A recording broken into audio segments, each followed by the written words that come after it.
My name is Kike, your host today on the podcast White Reflections by Adufe.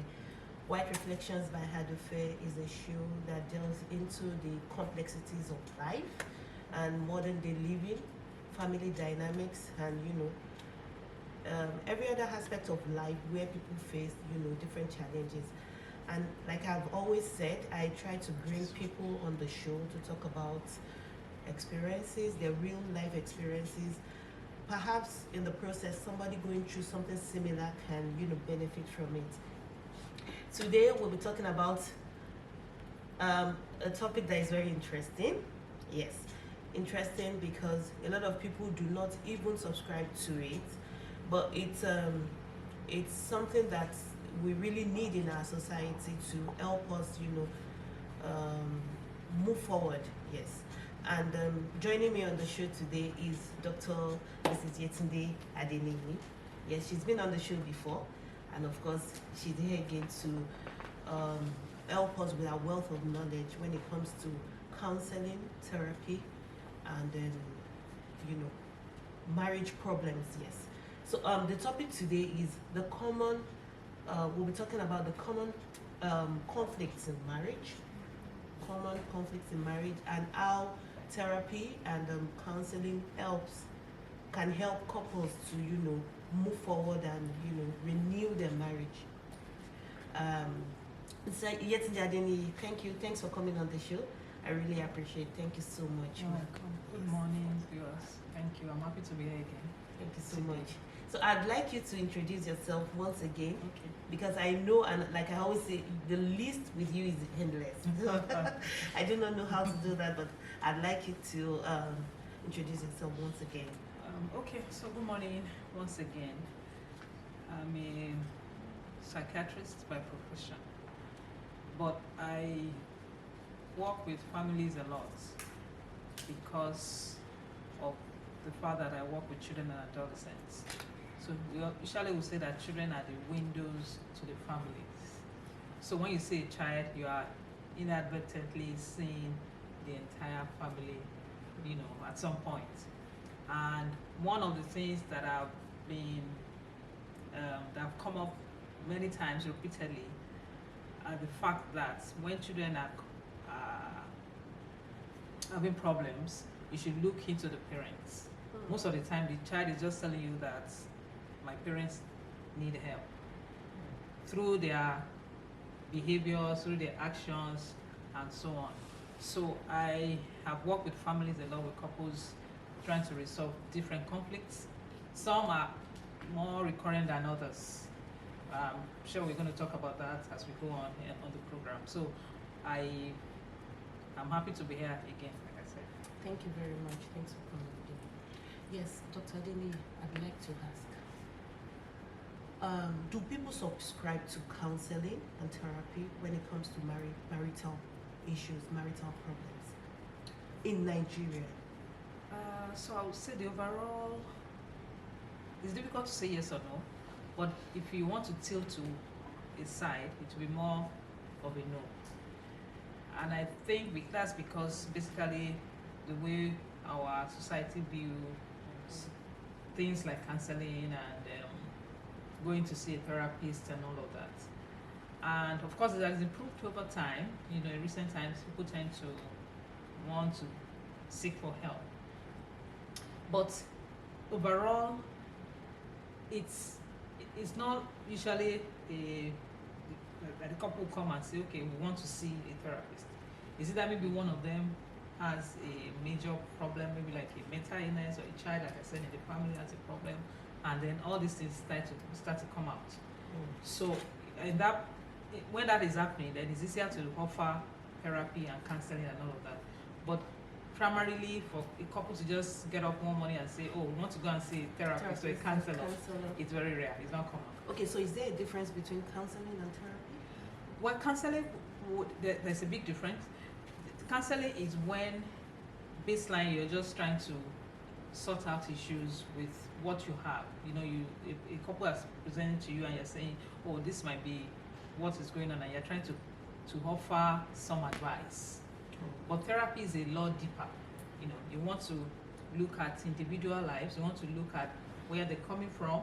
You want to look at their childhood, their growing up, education, other factors that might be contributing to what you're seeing at that point.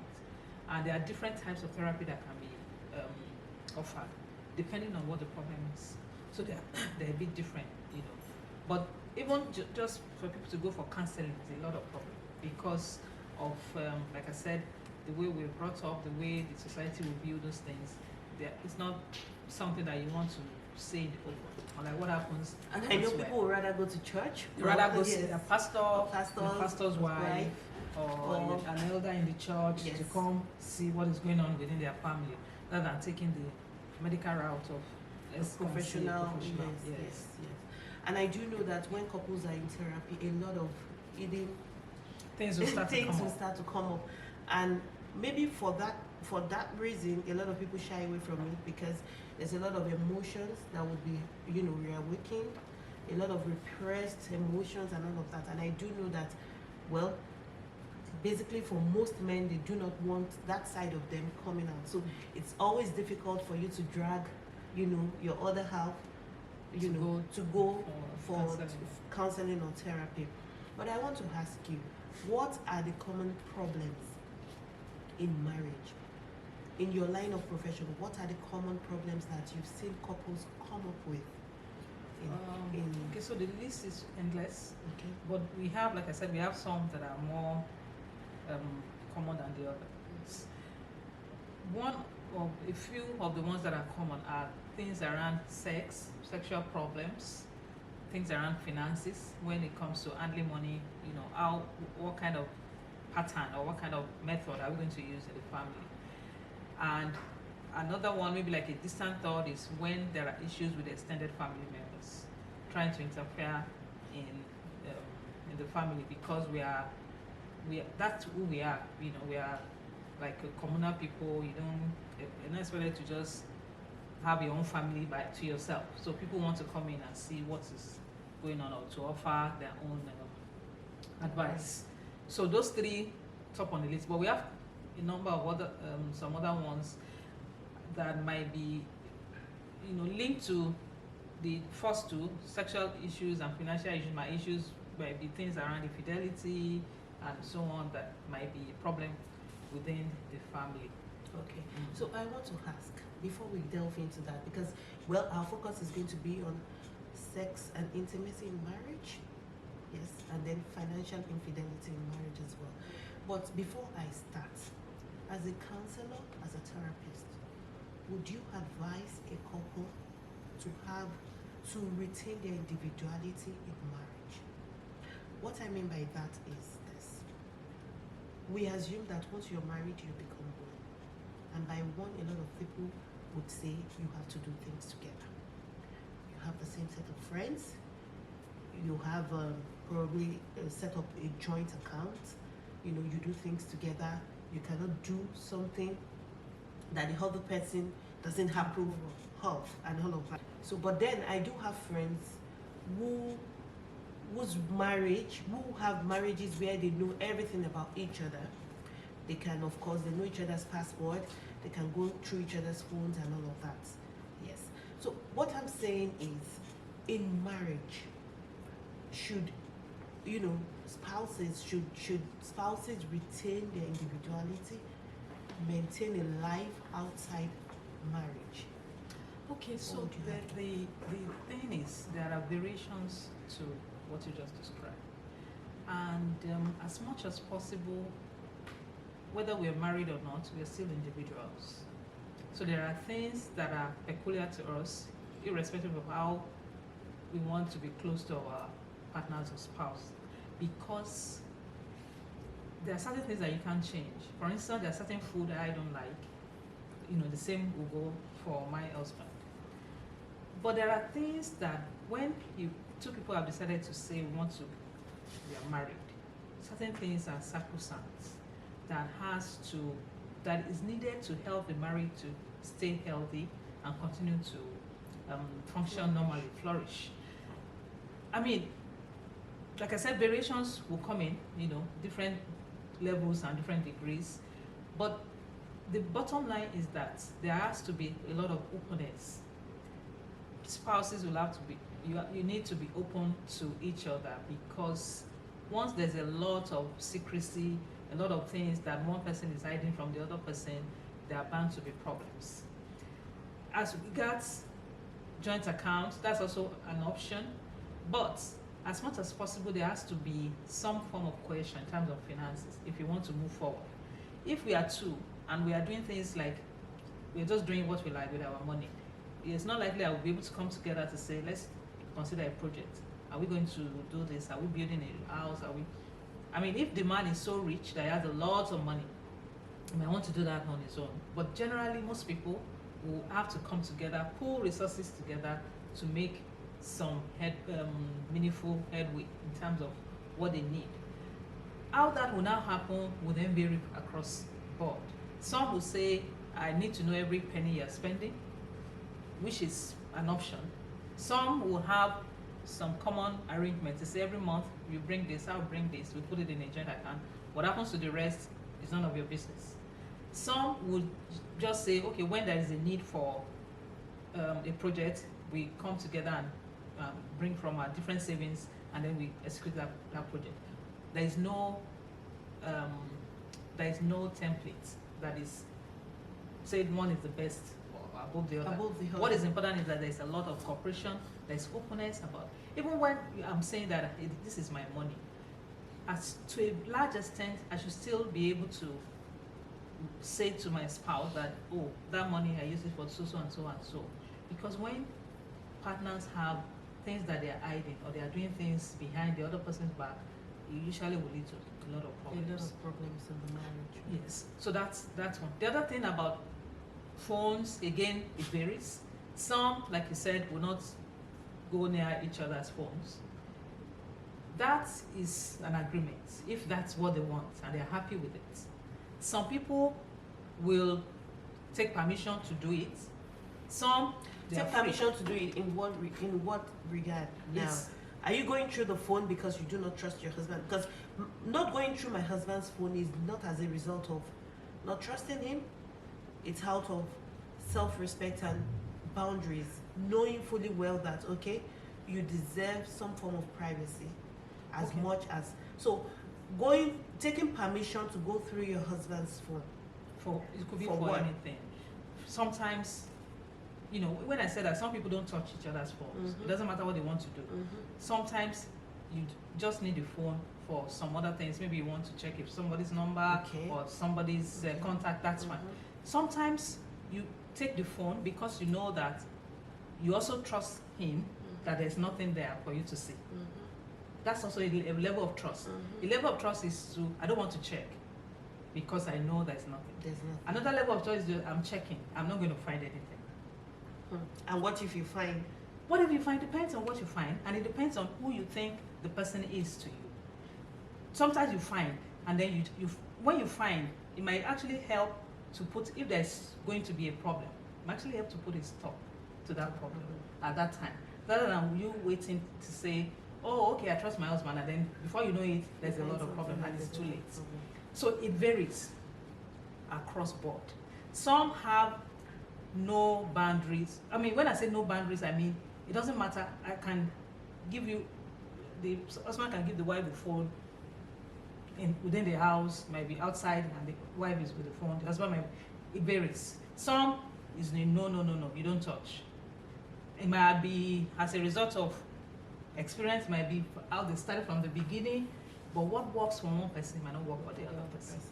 But like I said, what is important is that there should have to be a lot of openness. Once there is so much secrecy, I really don't know what my husband is doing, I don't know what my wife is doing, usually there are problems in those kind of settings.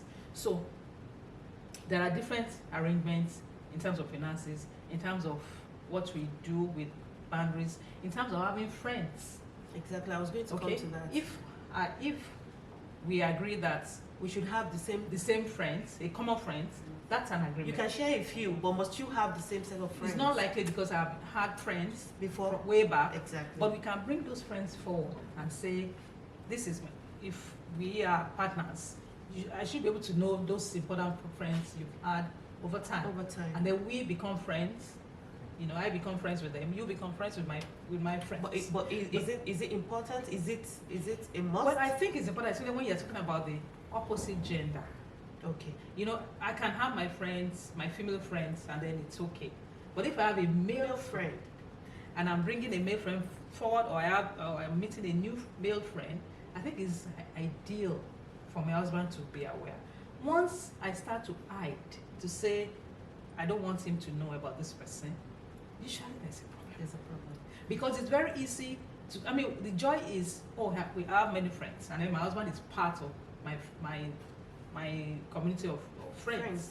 I mean, I think it's something that should enhance the marriage. We have things to discuss. Oh, somebody called. Oh, this person is getting married. Oh, this person just had a baby. There's a naming ceremony. Let's go visit.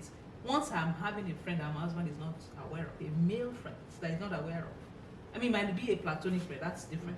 But once I start to have a friend that I'm hiding, like finding a way to hide him, there is a problem already. So if you have a husband that is not understanding, and you've got male friends that just on a platonic level, so how do you handle that? Again, if you, because now it depends. All of this is, all of this depends on the kind of person you're married to, either the man or the woman. Absolutely, Yes. I agree with So it depends. If your spouse is flexible enough to understand that, okay, of course you can have a male friend, you can have a friend of the opposite gender, and I trust you enough to know that there's really nothing going on, then absolutely that should be fine. But in most cases, you find out that you don't get that oftentimes, and then that's going to end that friendship. I understand. Yes. So I think that in all, like I said, there is no better way to do things than to be open. It might not turn out well, like eventually, but if I have a friend, or if there's a couple, and then one of them has friends, or the other one is not as tolerant as the other one, they will have to find a way to sit down and discuss what exactly is the problem. Are you afraid of anything? Do you have doubts about things that you need to clarify, and so on? And if you have a platonic friend, ordinarily it should be very clear that these are platonic friends. Platonic friends is, you might not even see, is when you see that you greet, or it's when you see that you start to catch up on what. Yes. So I don't think that a reasonable person should get to a point that you are so uncomfortable with a platonic friend, and you are aware of.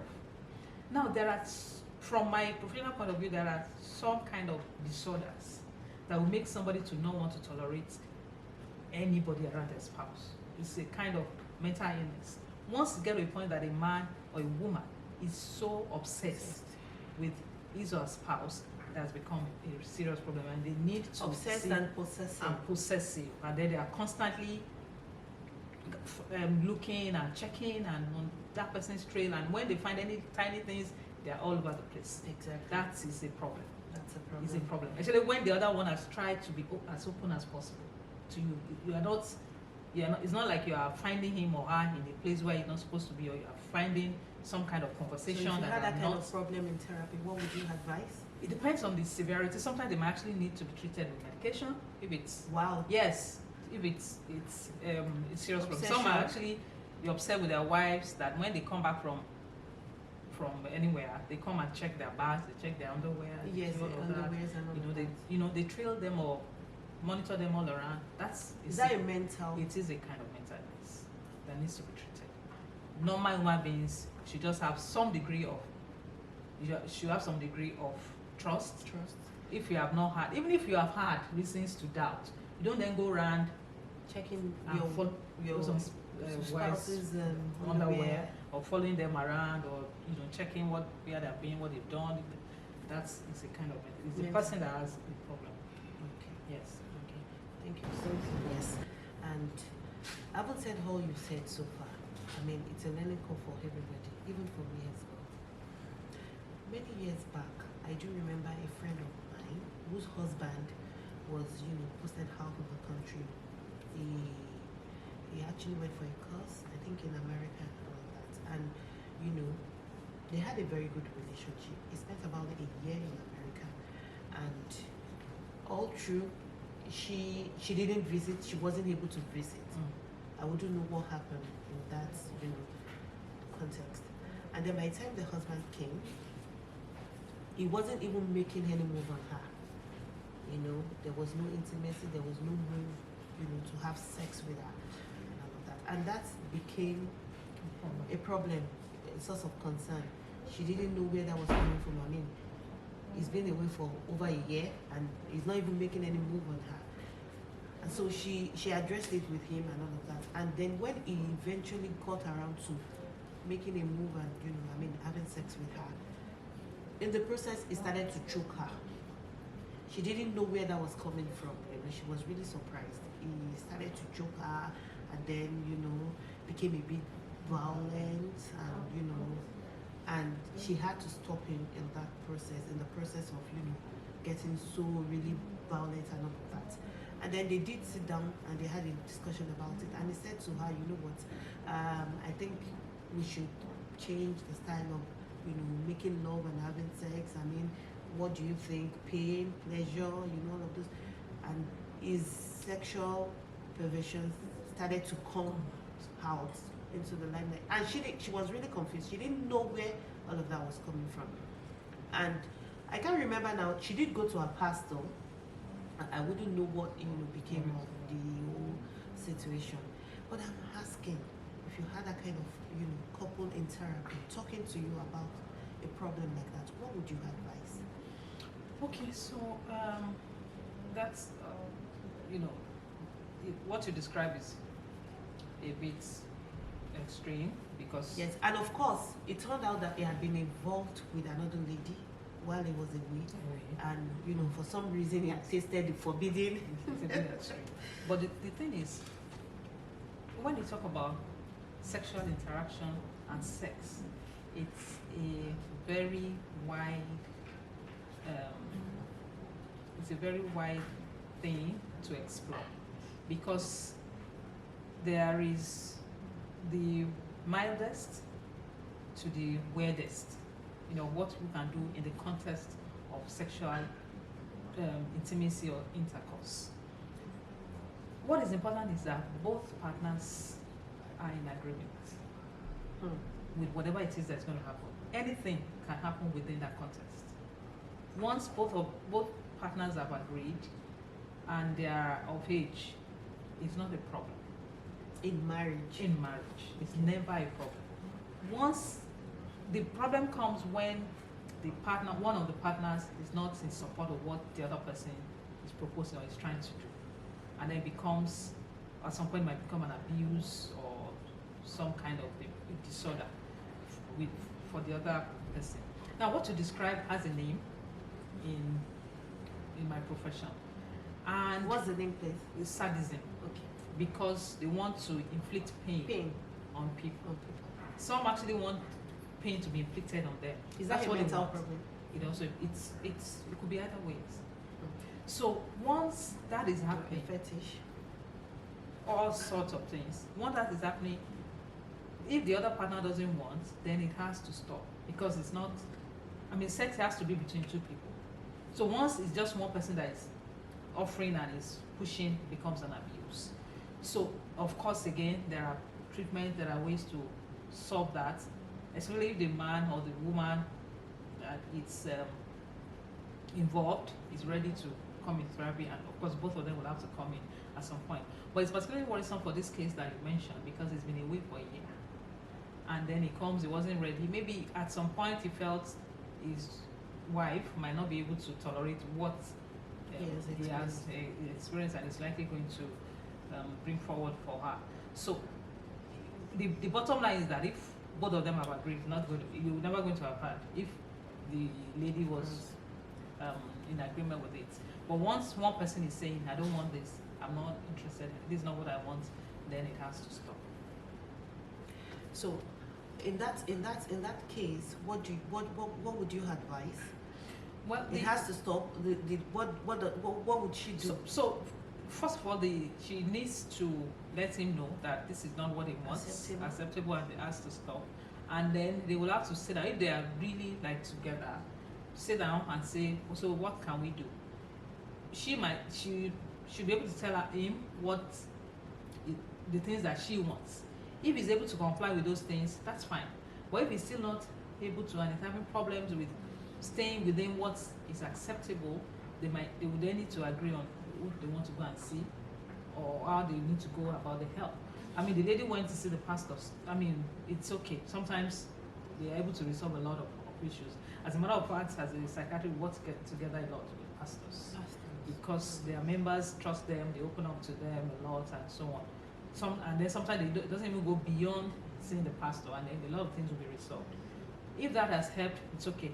But I'm having a feeling that this man will need more than just talking to somebody. He will need proper therapy, and he might actually have some other problems that needs to be addressed. And other. Some of them are being on different substances that they take, like cocaine, marijuana, and so on, that need to be addressed and treated. Okay, thank you. So now, there's I know that over time, when couples have lived together, they tend to become so close, and sex over familiarity and all of that, and sex becomes a routine for some people. Some even live together under the same roof as flatmates for many years. I've heard, I do not know, I cannot confirm, but I know I've heard of couples living under the same roof and not even touching each other for 2 years, 3 years, and all of that. Yes, and it becomes a routine and all of that. First and foremost, I want to ask you, how many times would you recommend a couple having sex in a week? And then when couples drift apart like that, perhaps because of life challenges or dreams not aligning again, because I'm going to get to that. How many times would you recommend couples having sex in a week? And when that problem arises, what should they do? Yes. Okay, so you're asking for a prescription. Yes, I have. Okay, so there's no prescription. Okay. There are many factors that will determine how many times. But overall, in terms of science, there's no agreement anywhere. But if you read like widely and generally, you might come up with, if a couple can have sex once a week, it's considered to be okay. But having said that, it doesn't work. That's not the way it works in real life, because there's so many factors that determines sex and sexual intimacy among couples. Top on the list is age. When couples are younger, because they have lots of energy, the hormones are still in place, they don't have, maybe they don't even have any child yet, they have all the time in the whole world to themselves, they just got married, they are all over themselves. Some can actually have sex most of the time in a day, and then every day. Multiple times in a day and every day. Yes. Now, this at some point might not be possible. Even if they desire to do that, it might not be possible at some point, because at some point there's a young person that will come into their life, they have a child, which will then take the time of the woman, the time of the family. You start to breastfeed, you start to wake up in the night. She's not looking as attractive as she used to look. She's not even willing, she's cranky, and that would, even if the man wants to be having sex every day, it might be impossible because of the situations or circumstances within the family. And then gradually, when people grow older, the energy, like even physical energy, starts to reduce, because you need a lot of energy to be able to go to have meaningful sexual intercourse. So when age comes in, a lot of other factors will then come in. You have a lot of things to worry about. You have school fees to pay, you have rent to pay, you have targets to meet at work, and then the woman starts to experience some kind of hormonal imbalance. Even the men too, as you grow older, but more for the women. For the women, you start to approach menopause, and then there's a lot of so many things that are coming into play to help them. Even when there's nothing that has changed in terms of their love for each other or their what happens in the space, they're just not in the right frame of mind, or their body is not in the right place for them to have sex as they used to have. So some people will still be able to do this depending on how close they are, on how important they think being together is, and then they might still be able to manage a few times a week, which is okay. 2-3 times a week, it's fantastic for people in their 40s, in their 50s. It's fine if they're able to do that 3 times a week. Yes, it's a good number. But again, we're not just talking about even the quantity. There's also the quality of sex. How long? Are we going to talk about how long is a session should last? Is it just 2 minutes or 3 or 5? You know, or 1 hour? What is the definition of a good quality of sex? Because that's also very important. The man might just be interested in, oh, I just want to have sex in 2 minutes and I'm done. And then the woman has not even started. So for the man, it's satisfied. But the woman might not be satisfied because of the duration. But it can't.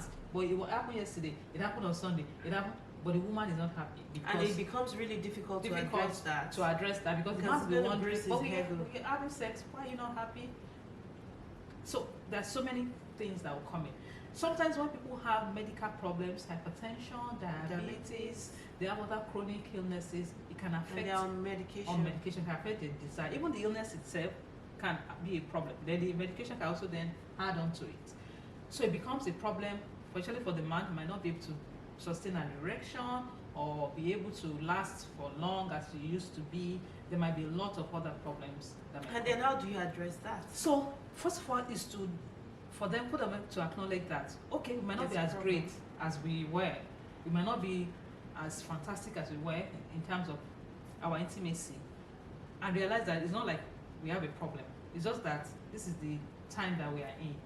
And then if there are issues that needs to be addressed, because there are a whole lot of other issues, stress, other distractions. If one of the partners have distractions with another person outside the marriage, it might be a problem.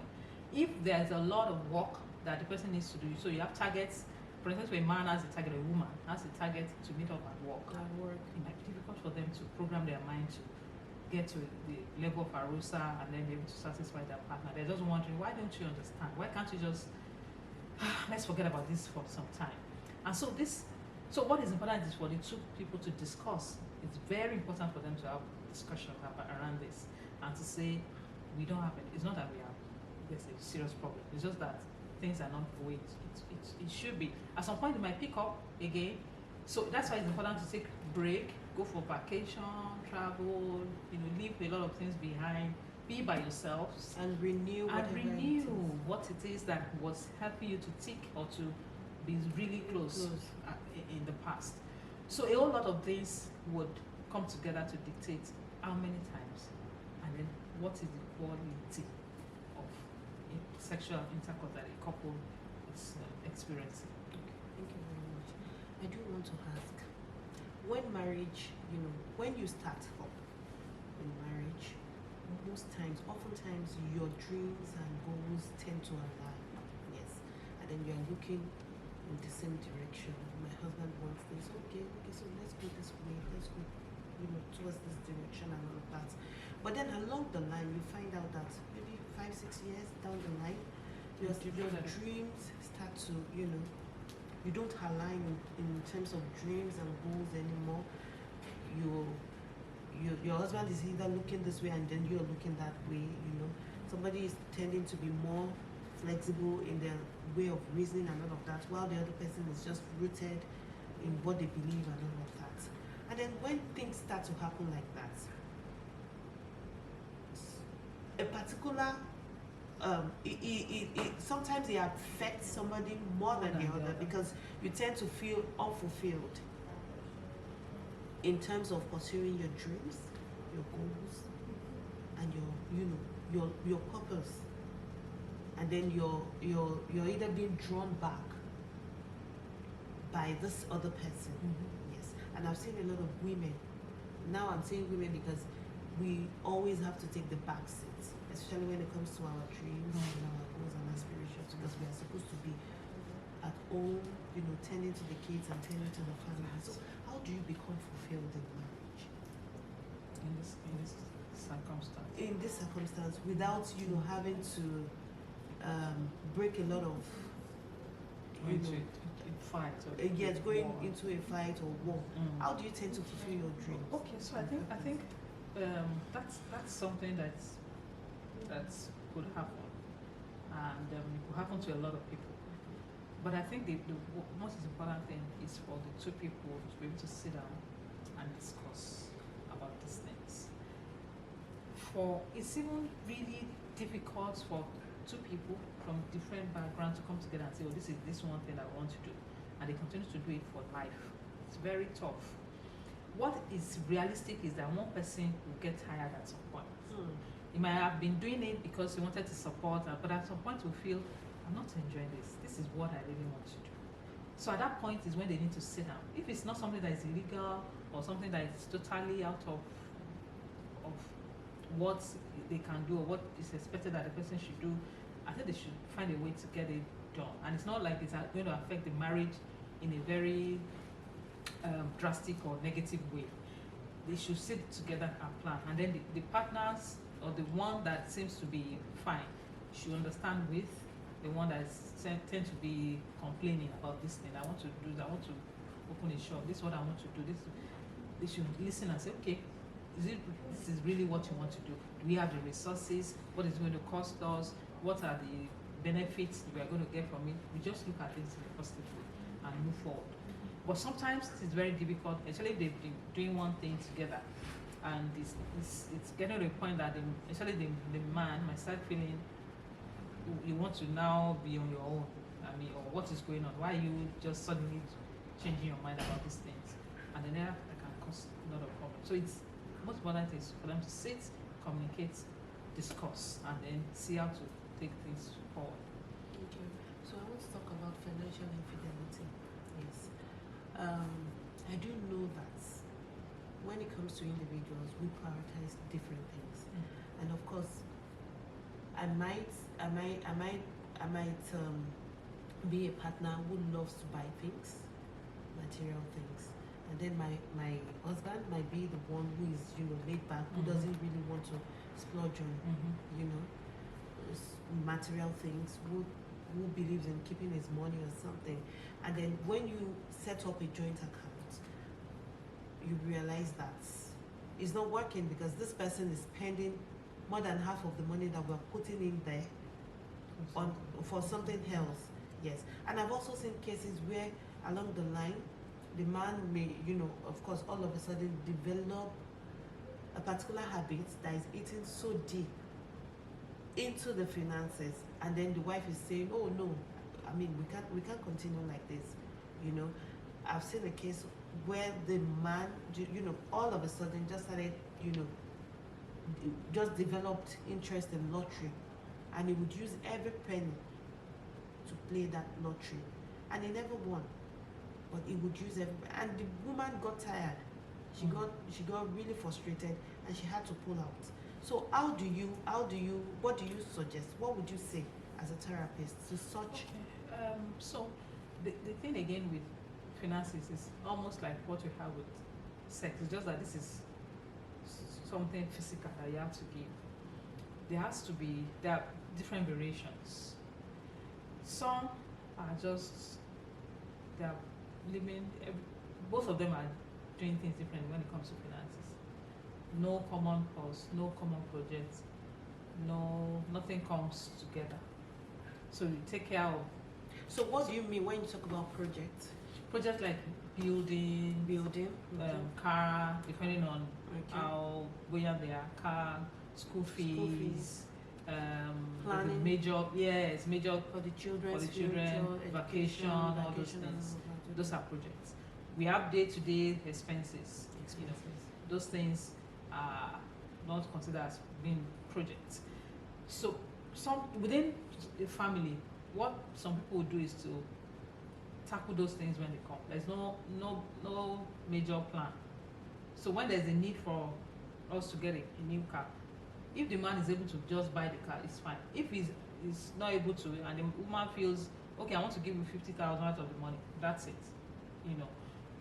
Or they might have agreed that major issues or major fees like school fees, rent to be paid by the man, and then day-to-day runs, market, buy things, feeding will be by the woman. That's a plan.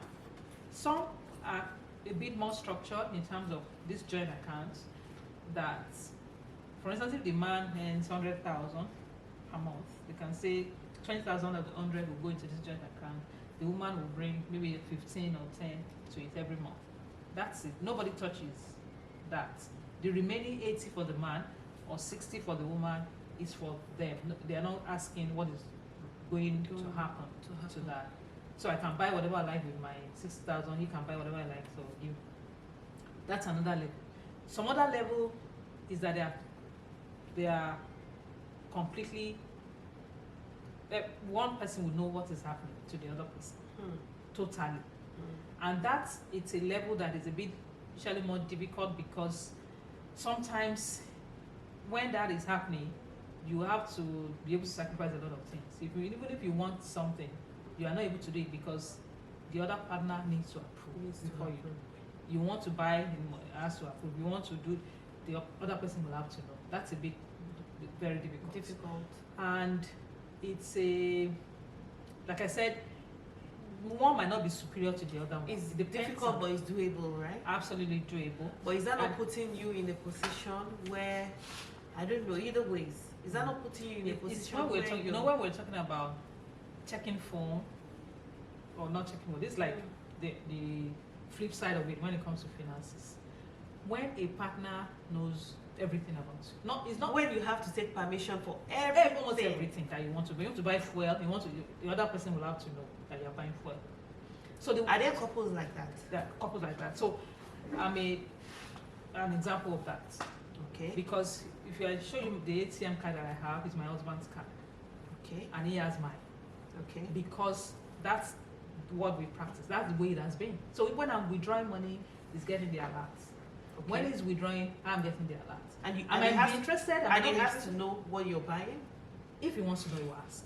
Sometimes he doesn't have. Sometimes I don't ask. Sometimes it's clear what he's buying. For instance, if I see Bovas or I see, sorry, I'm mentioning it, but I know that's a fuel. And sometimes I know that there's a need to buy a fuel because I just drove the car. I mean, it's a method that we feel has worked for us. It has helped us to be able to manage resources and to be able to be as open to each other as possible. That might not work for so many people because if you need to account for every penny, it might be a bit difficult. If I need to ask you, why did you spend that much? Why did you? It might be a bit tough. But like I said, there is none that is superior to the other one. It just depends on what works for a particular family. But what we cannot contest is that there's a need for some kind of coming together of couples to make things work better. If they are doing it individually and they are fine, it's likely that they're going to do better when they're together. So that's the thing. So finances can also be very sensitive. It's another source of stress and distress for marriages when it's not properly handled. And sometimes another reason why things should be done as much in the open as possible is that it limits secrecy.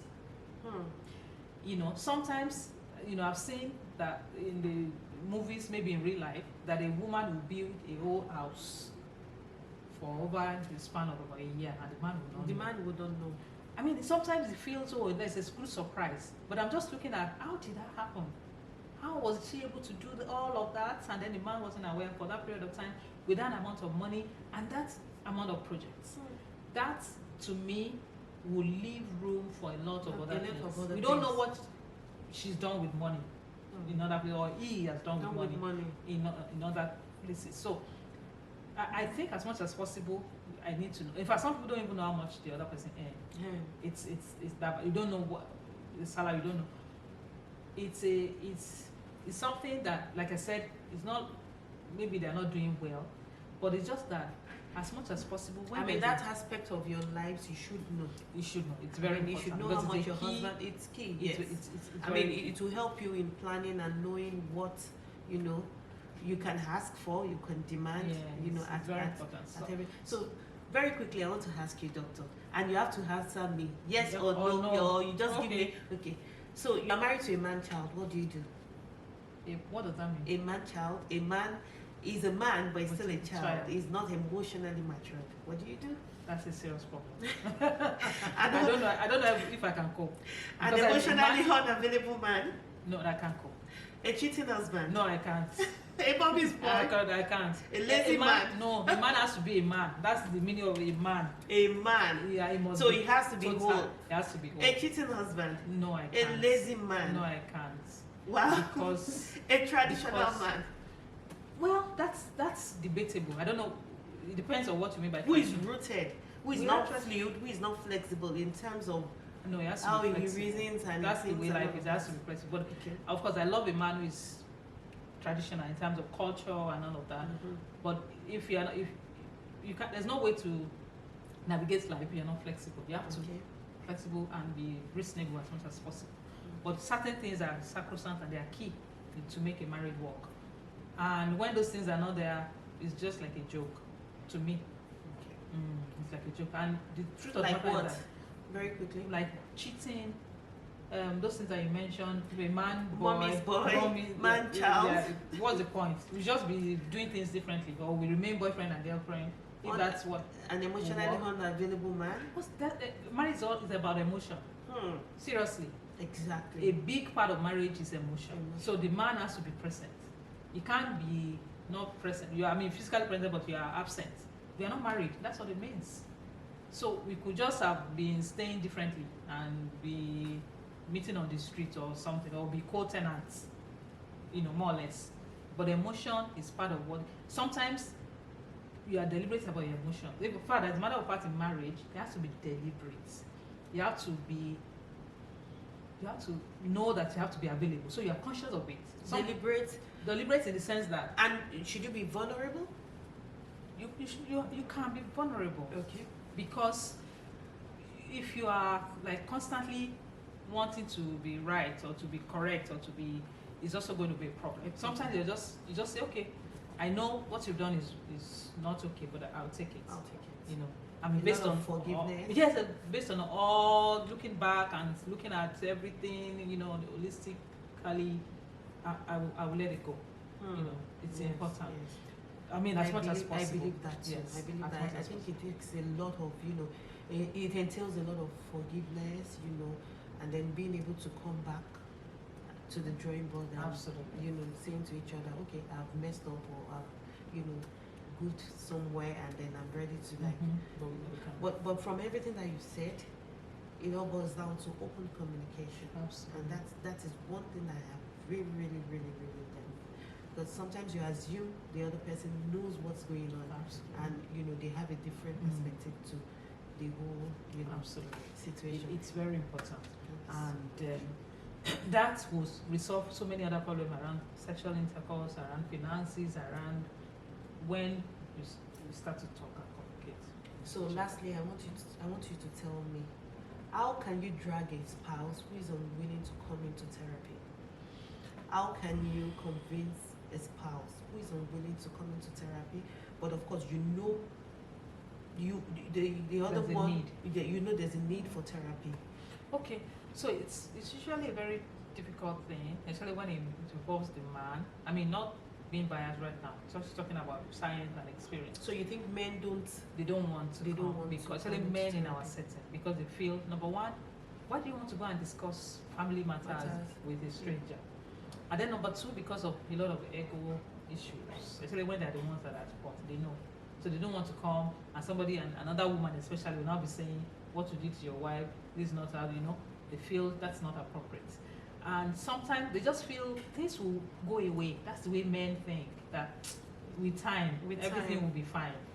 To them, it might work, but most women tend to take things. But in the real sense, does it go away? No. With men, I think men are able to be more better when it comes to emotions. women hold on to things a lot. Sometimes I remember dates and I tell my husband that You on the did this. 22nd of, and then we wonder, how did you remember that particular date? That's the way the mind of a woman works. So things have to be resolved properly for a woman to move forward. She can be stuck at a point for several years, and the man will not know. The man will just be wondering, what is wrong with my wife? She has changed. She's not the one I married. It's that particular thing that they have not resolved that has held her back.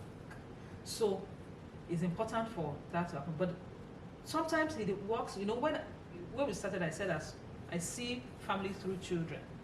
When a child is involved, the men will want to come. Okay, my child is here. Let me see what is going on, and then through that we're able to Penetrate and then talk to the man.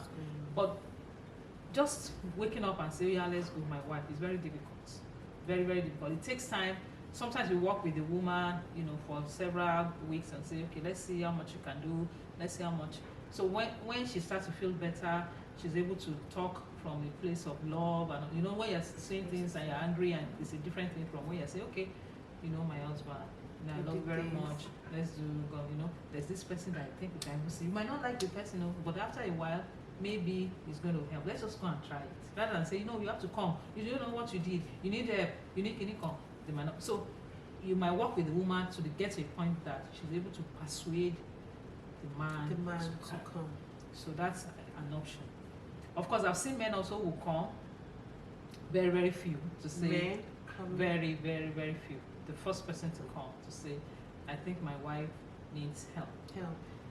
And of course, it doesn't take long for especially if the woman knows that he is going to be talking to another woman, even if you just go and see the woman, she wants to come because because another woman is involved. So of course I'm going to come. So she wants to come and see. Oh, you're the one that will be talking to my husband, and then we can take it up from there. Thank you very much, Doctor. Thanks for coming. You're welcome. I've really learned a lot. Long discussion, yes, thank you. And then we'll pick, but of course, you're still going to come back.